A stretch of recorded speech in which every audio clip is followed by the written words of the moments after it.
mislim da je ovo pravi način da ja proslavim svoj rođendan sa svojom publikom i naravno sa vama, jer da nije mene ne bi bilo sigurno Lepe Brene, a da nije vas koji to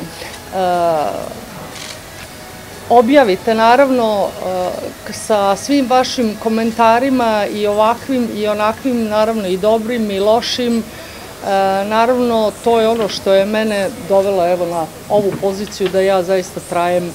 svih ovih 35 godina. Lično mislim da pohvala je dobra, ali mislim da pohvala zaista previše uljuljkuje nekoga ko nije profesionalac, a konstruktivne kritike su nešto što je veoma poželjno zato što vas to podstiče na razmišljanje da treba da radite na sebi, što evo ja zaista nastojim svih ovih godina.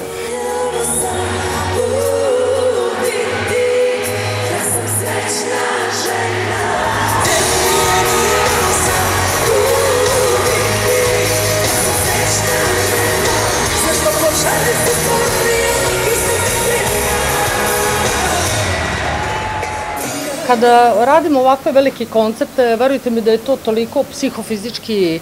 naporno, zato što sam ja žena koja je freak control, a i kako da ne budem freak control kad je moja zamisao i moram normalno da ja nemam nikoga ko mi je to smislio i naravno nemam nikoga ko na neki način stoji iza mene kao što to mnoge recimo mogu da se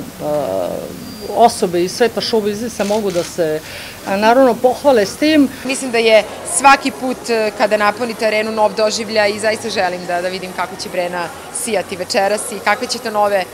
promene doneti i najavila je mnoge inovacije generalno po pitanju izgleda, scene, svih tih propratnih stvari, tako da ja mislim da će da bude odlično. Definitivno još mnogo godina i da batali tu penziju koju planira. Zar je važno da se peva ili peva?